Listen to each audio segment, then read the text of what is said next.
Joining us is Chautauqua County Executive P.J. Wendell with more on the county and how they're responding to the COVID-19 pandemic. Executive Wendell, thanks so much for being here today. Oh, thank you for having me. First off, let's get the latest on yesterday's confirmed case. What can you tell us about this person? We were reported it was a 22-year-old female that lives in the Asheville area.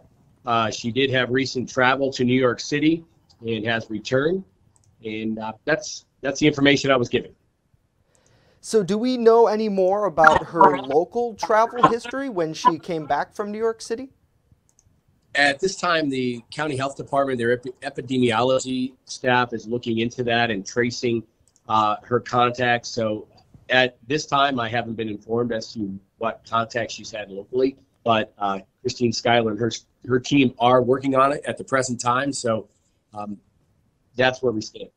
I see. So is this, can you talk about a little bit about that investigation process then, and what's that like? Is it almost kind of like the police after a crime is committed where they try to go back in time and see what has happened and where the person has been? They do, and a lot of it has to do with when the patient is symptomatic, because that's the belief as to when they are most contagious, as I understand it. So what they do is they go back and, try to find out where the person has been. And obviously, Justin, if we could tell everybody, this would be a whole lot easier if, our people in town, were staying home and staying safe. That would help the quarantine. Now, I'm not saying that this person didn't do that. Again, I'm not sure the full circumstances of this, but, as we have seen, and as you will see that you've expressed, tracking and tracing this person's contacts could be challenging, because if they haven't quarantined or if they haven't stayed home or tried to isolate themselves, then, they could have had contacts in various different places. And therefore, that list, if you will, would get bigger and bigger. But a lot of people are, following the guidance. They are staying home and going out for only essential travel. And, hopefully as that comes into effect, the epidemiology team will have a little bit easier way to track these individuals. But, as of right now, all I know is that they are tracking them. And it is a little challenging. They have to go back and find out, where the person was, who they may have come in contact with, et cetera. So, the staff is working hard. They're working diligently, as they have on our other two cases as well.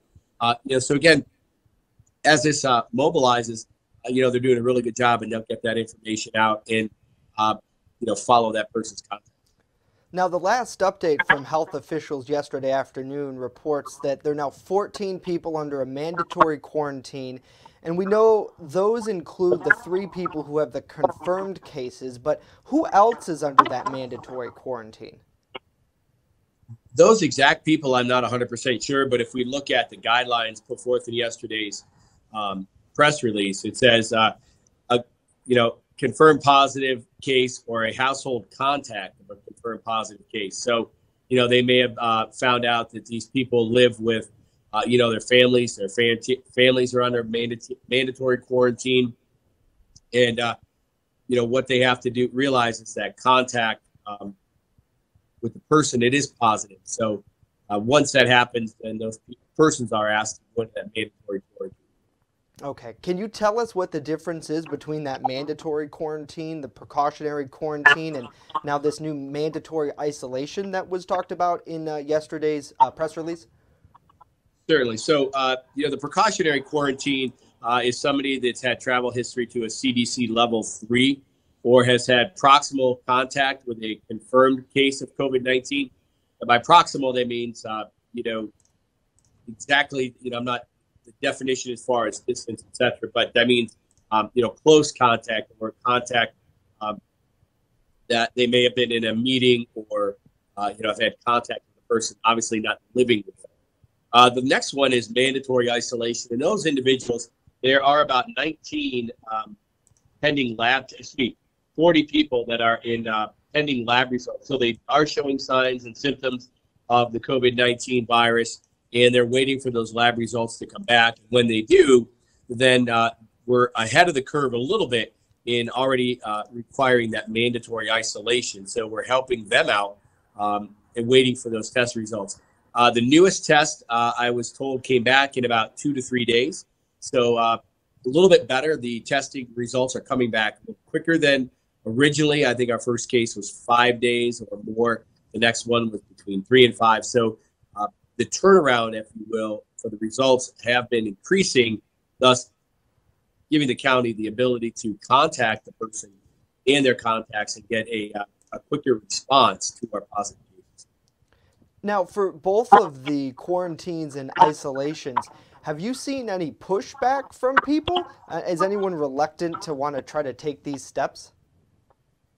You know, I have not heard that. And honestly, I don't think we would. I think people realize that, with our confirmed cases, that it is here in Chautauqua County and we need to take those measures. And if we follow the guidelines and recommendations, that we should help mitigate the spread of this disease. And, Dr. Zucker from the New York State Department of Health Commissioner said it themselves, we are the ones who will help one another. Staying home, staying safe is their motto, which I really support that 100%. And also, again, if people follow these recommendations and guidelines, that we will, with vigilance, be able to mitigate the spread through Chautauqua County. But like anywhere else, as the testing increases and as these results come back, we do know there will be an upswing in our reported positive cases. Now, as for local hospitals, do you know how they're dealing with the virus? Nationwide, it seems like there's still that shortage of supplies. Is that the case here too? As I'm aware, our hospitals do have their PPEs, personal protective equipment. We do know supplies are running low. We've reached out to the hospitals. They know how to get in touch with John Griffith, our emergency services director, and how they can get those supplies as we get them as well. Also, hospitals are able to reach out to the state and submit requests for their equipment to go directly to the hospital as opposed to coming to the county and then the county distributing those safety. So, we're keeping the hospitals informed on how to get that equipment, but we're also making sure that the equipment that we do have, we can get to the hospitals as they need. Now, last week we heard that TLC Lakeshore in northern Chautauqua County might reopen to help in the containment effort. Is there anything new in regards to that facility coming back online? I haven't heard anything new right now. I know the focus has been in the upswing of cases down in the eastern part of the state. So our Assemblyman Gilio and Andy Goodell, also George Borrello, are in-county. Borrello and Goodell have worked feverishly. They made a presentation to the governor and his staff and expressed the strategic location of TLC, a lot of the things that TLC would provide, seeing as how it closed a little over a month ago. So having said that, the governor, it's on his radar.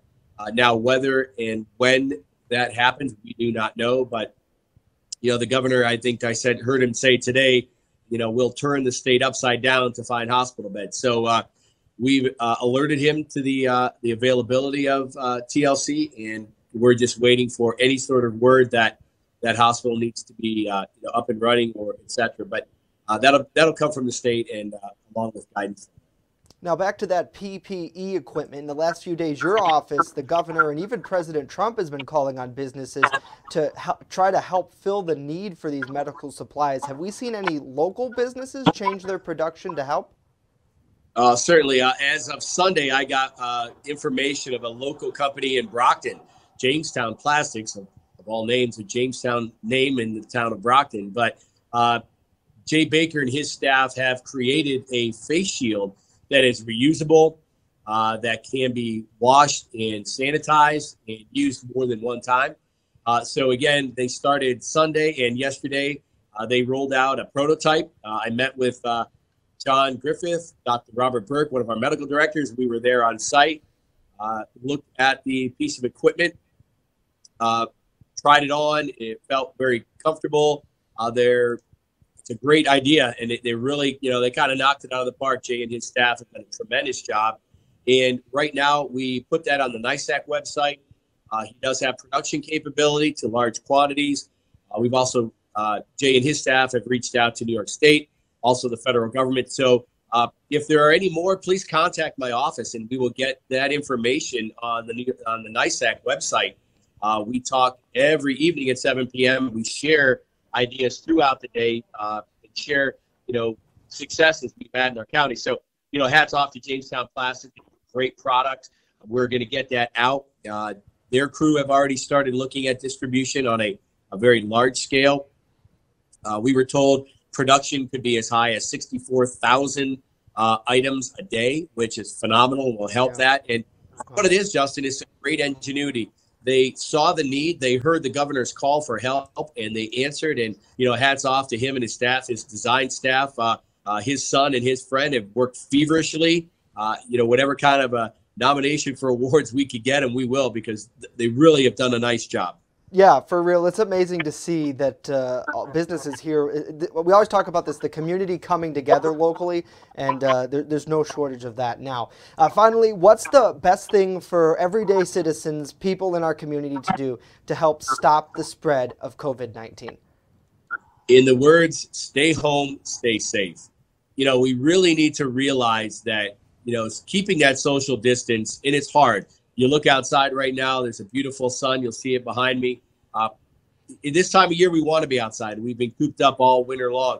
Now, we're not saying you can't be outside in your lawn doing things around your house, but it's traveling to those areas. As I went by traveling to Brockton yesterday. There was a hardware store full of cars. There was a winery that had cars, about 7 to 8 cars in their parking lot. On the way home, I went past Walmart again, probably 50 to 70 cars in their parking lot. People need to realize this is a real situation. It is a crisis. The numbers are skyrocketing. We've been able to mitigate those numbers here in Chautauqua County. And I believe that we've been able to do that because our residents have been diligent and also staying home and listening to our recommendations. But, stay home, stay safe. That's the message I want to spread throughout Chautauqua County. Essential travel. If you are sick, call a friend, ask them to go pick up some items for you, or ask the stores. I know there's a couple of stores throughout Chautauqua County that are offering curbside pickup. They'll take your orders, get it ready for you, and bring it out to you, or bring it out to the curb. You can pick it up. So, again, Chautauqua County residents are really coming together. They're really uniting for this cause. And in the end, I know I have a slogan I've been putting out there is hashtag CHQ Strong. So as a community, as a county, we will be CHQ Strong, and we will continue to do what's right, not only for us, but for your neighbor too. And that's a big part of our county residents, of helping their neighbor in times of need.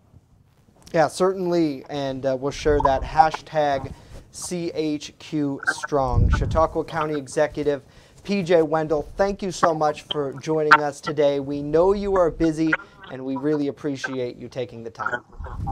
Thank you, Justin.